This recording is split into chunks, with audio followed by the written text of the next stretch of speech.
அடுத்து மிக முக்கியமானது 4வது முத்திரை. அதான் உலகத்திலேயே மிகப்பெரியதாக நடக்க போகிற ஒரு விஷயம். என்ன அப்படின்னு கேட்டீங்கன்னு சொன்னா 8வது வசனம். நான் பார்த்தபோது 6ஆம் அதிகாரம் 8ஆம் வசனம். நான் பார்த்தபோது இதோ மங்கின நிறமுள்ள ஒரு குதிரையை கண்டேன். அதன் மேல் ஏறி இருந்தவனுக்கு மரணம் என்று பெயர் அப்படின்னு இருக்கு. இந்த மங்கின நிறமுள்ள குதிரைனா என்ன? ஆங்கிலத்துல பாத்தீங்கன்னா பேல் கிரீன் அப்படின்னு போட்டிருக்கோம். இந்த பேல் கிரீன்னா எப்படி இருக்கும் அப்படின்னு கேட்டா, இது அமெரிக்கால இருக்கக்கூடியதான டென்வர் ஏர்போர்ட் அப்படிங்கிற இடத்துல வைக்கப்பட்டிருக்கிறதான குதிரை ஸ்டாச்சு. டென்வர் இன்டர்நேஷனல் ஏர்போர்ட் அப்படிங்கிற இடத்துல வைக்கப்பட்டிருக்கிற ஒரு குதிரையினுடைய ஸ்டாச்சு. இது என்னது அப்படின்னு கேட்டா, ஒவ்வொரு காலத்திலும் ஒவ்வொரு காரியம் இந்த பூமியில நடக்கும்போது ஏதாவது ஒரு விதத்தில் அடையாளத்தில் கர்த்தர் நமக்கு தெரியப்படுத்துவார். திடீர்னு அமெரிக்கால இப்படி ஒரு காரியத்தை செஞ்சிருக்கிறாங்க. செஞ்சுட்டு இந்த மாதிரி ஒரு குதிரையை வச்சுட்டு அந்த ஏர்போர்ட்டுக்குள்ள அவங்க வச்சிருக்கிறதான இமேஜ், அந்த போட்டோ ரொம்ப முக்கியம். இதை கொஞ்சம் கவனிங்க. அவங்க என்ன இமேஜ் வச்சிருக்கிறாங்கன்றத பாருங்க. இது அங்க இருக்கிறதான இமேஜ், அது உள்ள இருக்கிறதான போட்டோ. இந்த போட்டோவை நீங்க நல்லா கவனிச்சு பாத்தீங்கன்னா இதுல உலக மக்கள் எப்படி அழிக்கப்படுகிறாங்க அப்படிங்கிறதுக்கான காரியம் எல்லாம் இருக்கும்.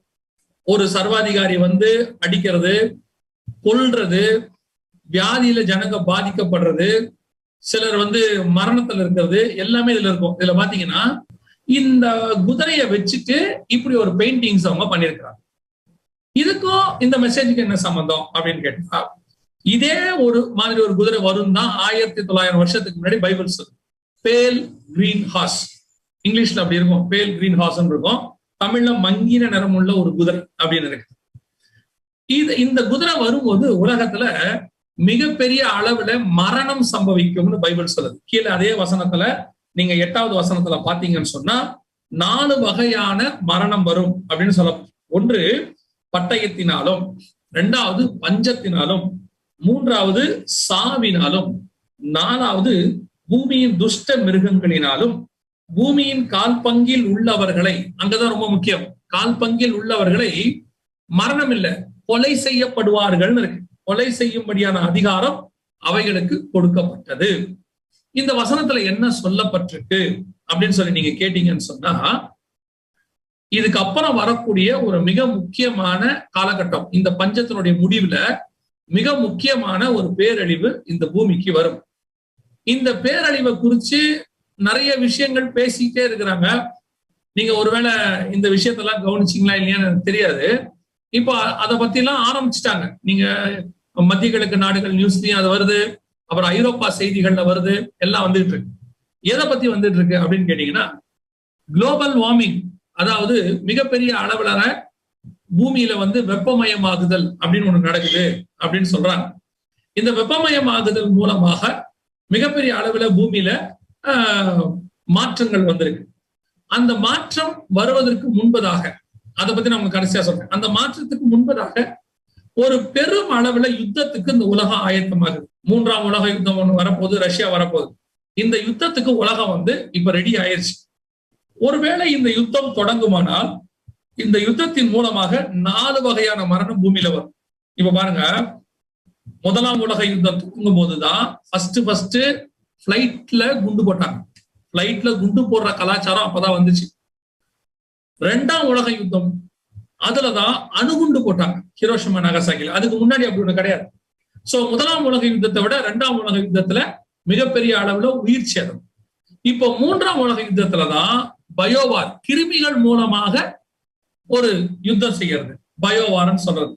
இப்போ நான் சொல்ற வசனத்தை வாசிங்க, நீங்க எவ்வளவு ஆச்சரியப்படுவீங்க பாருங்க. நம்ம பைபிள் எவ்வளவு துல்லியமா விஷயத்த சொல்லியிருக்கு பாருங்க. வெளிப்படுத்தின விசேஷம் 9ஆம் அதிகாரம் 4வது வசனம். வெளிப்படுத்தின விசேஷம் 9ஆம் அதிகாரம் 4வது வசனம். பூமியின் புல்லையும் பசுமையான எந்த பூண்டையும் எந்த மரத்தையும் சேதப்படுத்தாமல் தங்கள் நெற்றிகளில் தேவனுடைய முத்திரையை தரித்திராத மனுஷரை மாத்திரம் சேதப்படுத்த அவைகளுக்கு உத்தரவு கொடுக்கப்பட்டது. நல்ல கவனிங்க. புல்லு, பூண்டு, மரம், செடி, கொடி எதுவுமே சேதப்படுத்தாம மனுஷனை மட்டும் சேதப்படுத்துற மாதிரி ஒண்ணு நடக்க போகுது. இத நீங்க படிக்கிறதுக்கு இப்படி இருக்கா? என்ன நடந்திருக்குது?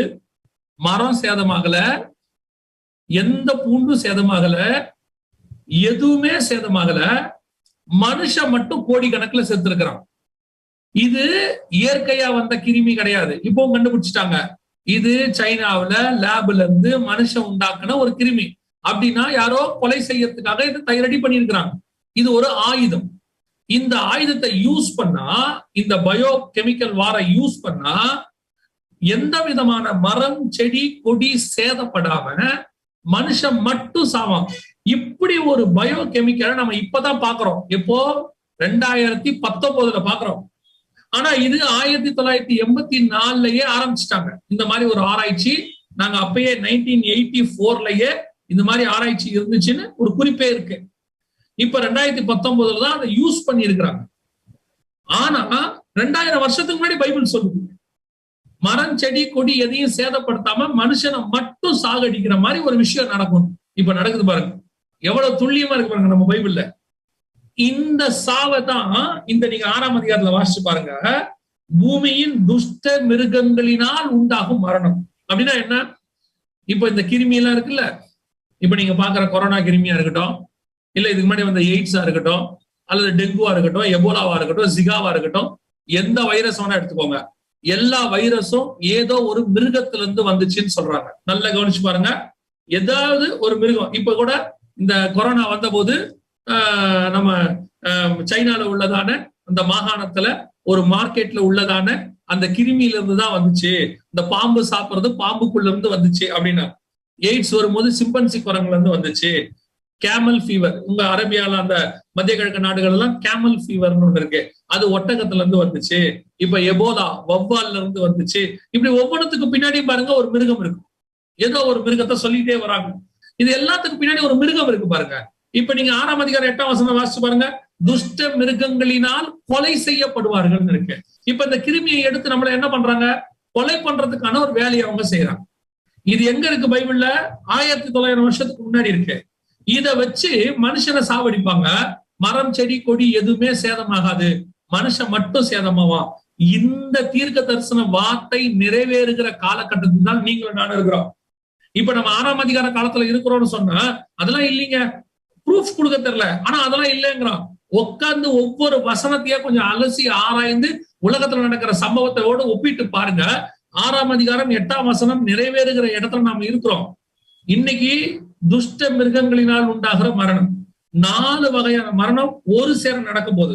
இப்போ அடுத்த 3rd வேர்ல்டு வார், அதான் பட்டயம்.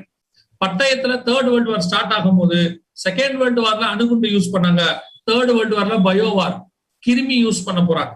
அவங்களே சொல்றாங்க அடுத்து கிருமியான குண்டை யூஸ் பண்ண போறாங்க. யூஸ் பண்ணாங்கன்னா அதுல 2வது துஷ்ட மிருகங்களினால் உண்டாகிற மரணம், 3வது பஞ்சத்தினாலும், இதை பத்தி நம்ம பார்த்தோம், மிகப்பெரிய அளவுல பஞ்சம், 4வது சாவினாலும், நேச்சுரல் கலாமிட்டிஸ் போட்டிருக்கு. இங்கிலீஷ்ல பாத்தீங்கன்னு சொன்னா நேச்சுரல் டெத், அதாவது பூமி அதிர்ச்சி, இந்த மாதிரி காரியங்கள்லாம் நடக்கும்.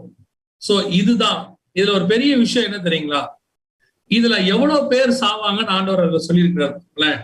பூமியில் உள்ளவர்களில் 1/4 பங்கில் உள்ளவர்கள் பாதிக்கப்படுவாங்க. இன்னைக்கு பூமியில உள்ளவங்கள 1/4 பங்கு நீங்க எடுத்துக்கிட்டீங்கன்னா குறைஞ்சபட்சம் 200 கோடி.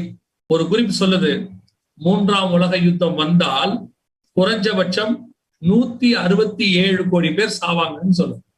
ஏன்னா பயோவார் யூஸ் பண்ண போறாங்க மிகப்பெரிய அளவுல. அதனாலதான் விளாடிமிர் புதின் சொல்றாரு, தயவு செய்து 3ஆம் உலக யுத்தத்தை ஸ்டார்ட் பண்ண வச்சிடாதீங்கிறார். 3ஆம் உலக யுத்தத்தை ஸ்டார்ட் பண்ண வச்சிடாதீங்க, ஸ்டார்ட் பண்ணா உலகம் அதை தாங்காதுங்கிறார். உண்மை, 100% உண்மை.